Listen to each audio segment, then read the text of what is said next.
de création franco-ontarienne avec l'Amalgame.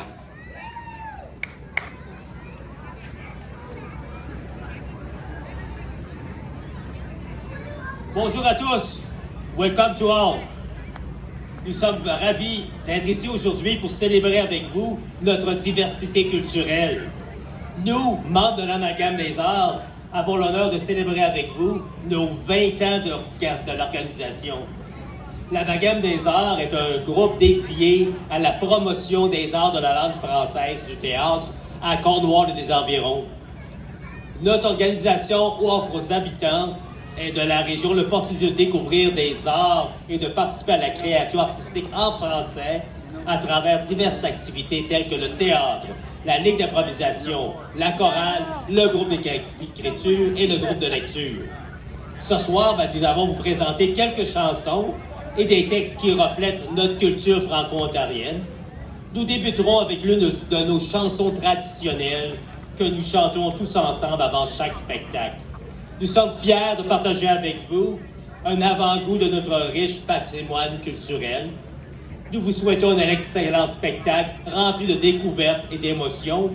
Merci de votre présence et bon spectacle.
Le poème qui suit nous représente, nous, l'Amalgame, c'est un peu notre histoire.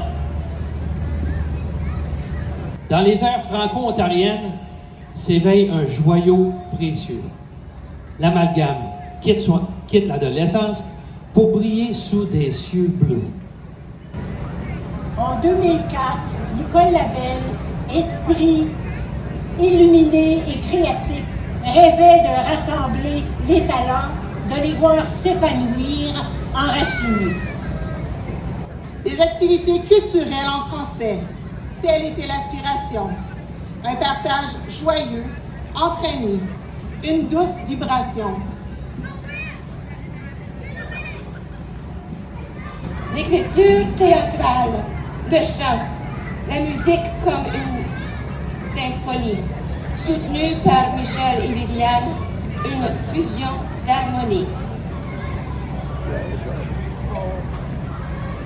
La danse gracieuse, les arts visuels envoûtants sur scène, des spectacles grandioses, éblouissants.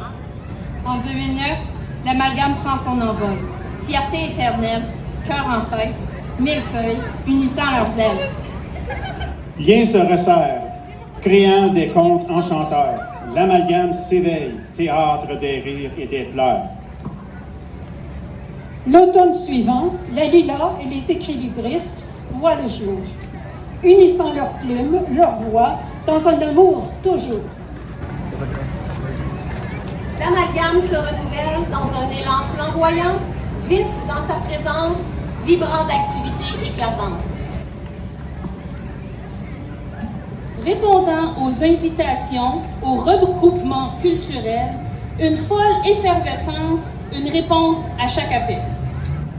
Célébrons ensemble ces 20 années d'existence. Une double célébration, un élan de résistance. L'amalgame, phare de culture, source d'inspiration, porte-étendard d'une francophonie en belle communion.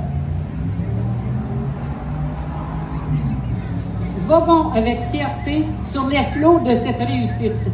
20 ans d'amalgame, un voyage sans limite.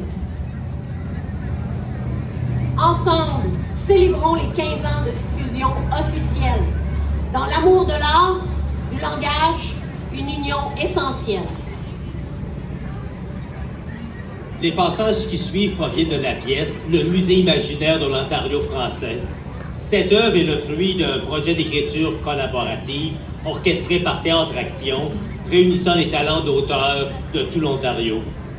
Je tiens à exprimer ma gratitude envers les 10 écrivains ainsi qu'à Théâtre Action pour leur permission de partager avec vous ces mots empreints de force. Les extraits suivants soulèvent plusieurs interrogations qui nous habitent fréquemment. C'est quoi être franco-ontarien? Elle est bien belle, mais je ne comprends pas tout à fait ta fable. Dis-moi le donc, simplement, au jour le jour, pour toi, c'est quoi d'être franco-ontarienne? Ben justement, comme Jimmy P, comme tous les autres, c'est être tiraillé entre deux mondes. C'est intégrer notre culture et notre savoir qui nous sont si chers pour continuer d'exister. J'ai une identité plurielle. Je viens d'ailleurs. Ma langue vient de loin. Je me sens loin de mes racines. Je me sens vulnérable. J'ai l'impression de faire partie d'un immense réseau de Franco éparpillés partout sur le territoire. Comme un immense filet de pêcheurs plein de trous, mais dont les mailles résistent encore et encore, et à travers desquels le courant passe et nous ramasse. Chez nous, il y a de la diversité, de l'écoute, de la fierté. Être franco-ontarien, c'est vivre une culture riche, éclatée forte. C'est résister dans un environnement familier auquel on n'a pas le sentiment d'appartenir complètement. Chez nous, on travaille fort pour toffer. Chez nous, on switch on and off. Chez nous, on mélange les cultures et les langues. Chez nous, être Canadien et Français, c'est avoir une mémé et un pépé ou we're proud to be French. Chez nous, tous les élèves de la 9e année doivent lire par osmose de la troupe Les Draveurs, puis discuter de l'assimilation. Chez nous, je peux plus entendre la chanson Mamie. J'en ai assez du misérabilisme. Chez nous, il y a mes anciens élèves qui sont devenus enseignants et à qui je répétais tout le temps « parle en français » et qui répètent maintenant à leurs élèves « parle en français » et qui éduquent leurs propres enfants en français. Chez nous, même quand on parle en anglais, on sac en français. Shoot the puck, sacrement! If you can't play hockey, then Chris of the ice, calice! Chez nous, Sacré en français, ben, c'est une religion. Ça nous parle. Ça nous identifie. Puis ça nous fait d'autres du bien. Être franco-ontarien, c'est une tension positive à chaque instant d'une vie citoyenne animée. Ce n'est pas la guerre totale, mais quelques escarmouches d'une guérilla dans quelques tranchées plutôt marginales. Je me sens différente des Anglos. Je me sens minoritaire, marginaire, parce que je parle français. Je dois encore et toujours expliquer aux Franco in Québec ce que vivent les Franco hors Québec. Je sens le mépris et le rejet des miens, parce que c'est oser reprendre le pont pour aller ailleurs. Je déplore que la circulation sur le pont Ambassadeur soit à sens unique. Tous quittent Windsor pour aller ailleurs. Chez nous, le vent porte les mots d'un bord à l'autre. Chez nous, undercover parfois. Chez nous, fier souvent. Chez nous, identité club légaux. Chez nous, une dualité.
Souvent, nous autres, les Franco-Ontariens, on se pose souvent la question, c'est où la plus meilleure ville de l'Ontario? Ben, écoutons nos trois commères en discuter. On a Gertrude, qui est originaire de Warren, mais qui vit à Toronto. On a Thérèse, est originaire de Kingston, mais là, elle vit à Ottawa. Et puis on a Yvonne qui est originaire de Windsor, mais elle vit à Cornwall.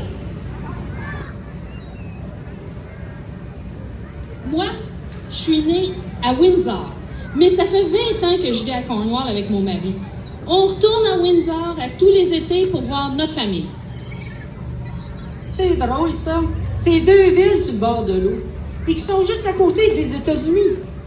Eh oui, t'as raison. L'affaire, par exemple, c'est parce que c'est pas évident de se faire servir en français à Windsor.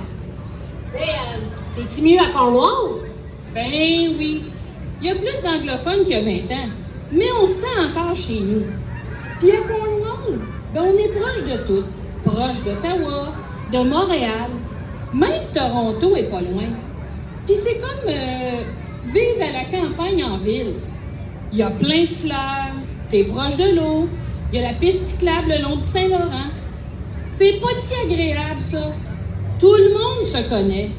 Tu te sens pas comme une fourmi dans une fourmilière comme à Toronto. À Cornwall, tu peux parler la langue que tu veux. Pas la langue que tu veux, la langue que tu peux. Toi, Gertrude, tu penses qu'il n'y a rien que Toronto, ça map dans l'Ontario. On est là, nous autres aussi. C'est juste que ça me rentre pas dans la tête qu'il y a encore des francophones qui vivent à Windsor, juste en face de Détroit, aux États-Unis. Qu'est-ce qui me dit que c'est pas une légende urbaine? Il me semble qu'avec le temps, il aurait dû être assimilé, qu'il serait devenu plus américain que franco-ontarien. Oh! C'est là que tu te trompes, ma chère.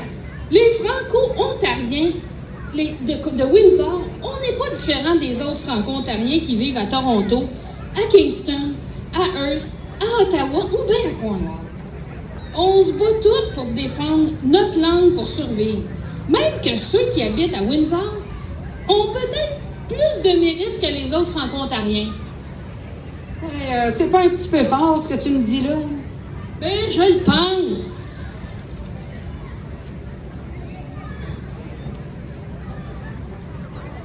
Paraît qu'à Windsor, ils changent même plus l'heure locale comme le reste de l'Ontario. Puis que ça fait au moins 20 ans que c'est le même. Ils gardent toute la même heure que les États. Puis personne en fait de cas. Et c'est-tu vrai, ça? Hey, qu'est-ce que tu ferais à notre place? Les États-Unis sont juste à côté. C'est bien sûr qu'on est influencé par les Américains, mais c'est aussi vrai pour tout le reste de l'humanité. C'est important d'avoir la même heure que les personnes avec qui tu fais affaire. Faut faire des compromis, mais ça veut pas dire que les franco-ontariens de Windsor ont baissé les bras pour autant. Fâche-toi pas. Je voulais pas t'insulter. Ce qui me fâche, là, ben, c'est de penser que les autres franco-ontariens savent même pas que Windsor est le berceau de la francophonie en Ontario. Qu'il y a un riche héritage francophone qui remonte à plus de 400 ans. Qui viennent donc à Windsor au moins une fois dans leur vie pour voir ce qui se passe. Ils en viendront juste pas. Puis ils vont peut-être avoir envie de revenir, justement.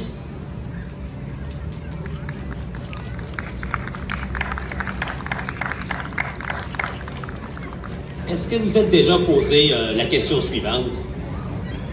Devrais-je partir? Ben rester. Y a pas des jours où t'as envie de partir d'ici? Revenir chez nous? Je sais pas si je peux dire que c'est chez nous ici, en Franco-Ontario, mais j'ai été happée. C'est comme si je m'étais prise dans une toile d'araignée, un tourbillon enivrant. C'est comme si j'étais devenue moi-même. C'est comme si j'étais devenue une autre personne. J'ai oublié mon prénom. Ce froid me fait perdre la raison. C'est pourquoi je me tiens debout sur cet immense château de cartes.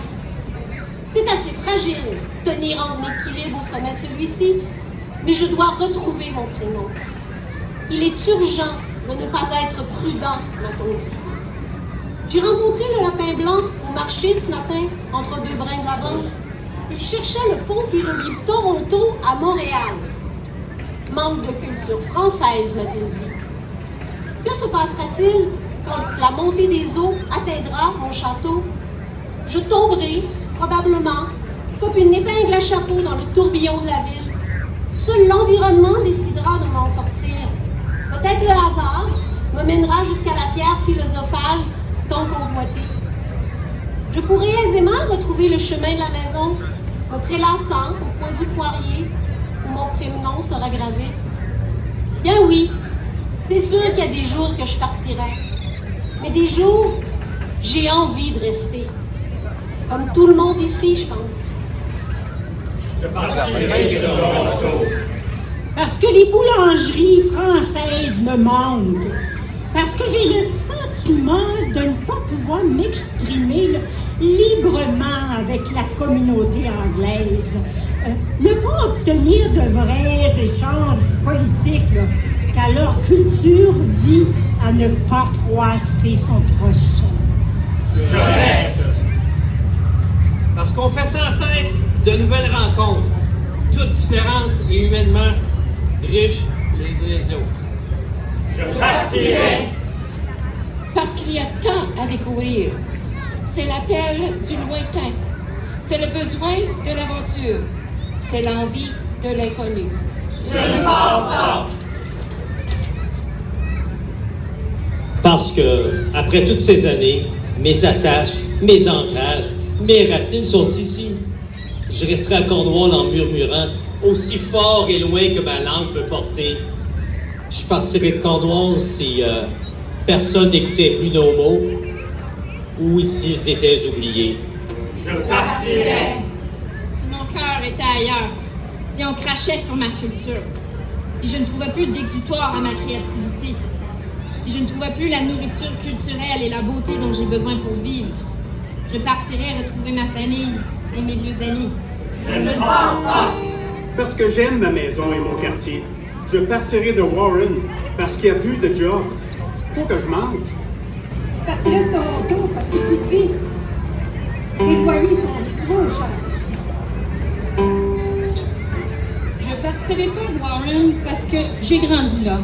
C'est mes racines bien plantées dans la terre ferme.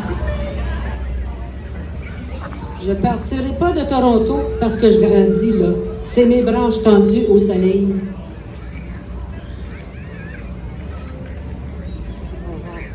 Je partirai vivre à Montréal, voir du théâtre en français, visiter des expositions de peinture et assister à des rencontres d'auteurs, à des conférences.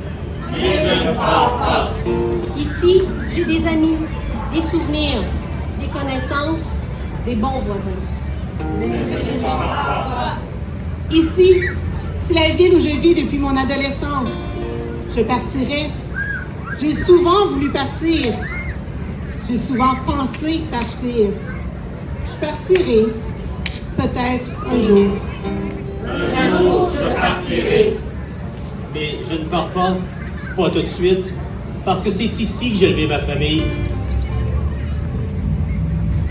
Ici, j'ai des parents, des amis, des souvenirs, mon épicerie préférée, puis mon chum, depuis plus de 40 ans. Un petit gars de la Gaspésie qui s'est bien adapté à ma ville. Pas tout de suite, parce qu'ici, en attendant, j'ai choisi de vivre en français. Je ne pars pas. Mais j'y pense. Presque à tous les jours.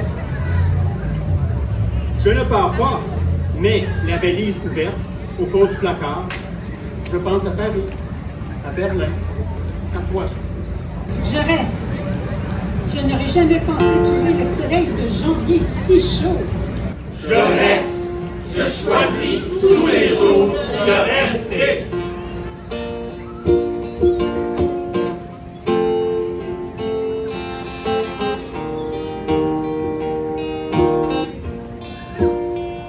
En sont arrivés, ils ont fait manger, ils ont fait des kits pour se réchauffer, ils en ont mangé, dans la chambre à geler, sont pas laissés marcher ses quais.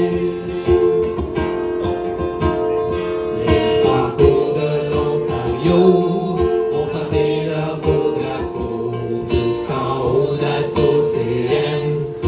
que tout le monde le voie, longtemps jusqu'à Warren.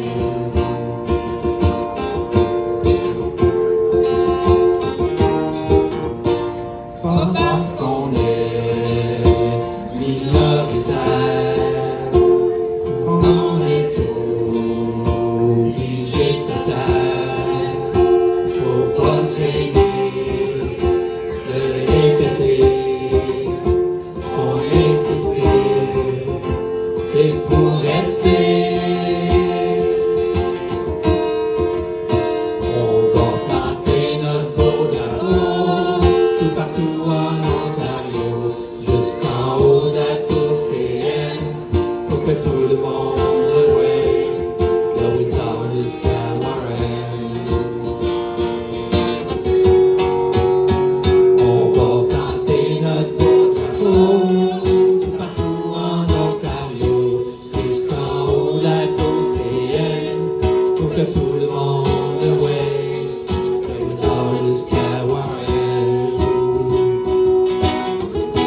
On est ici.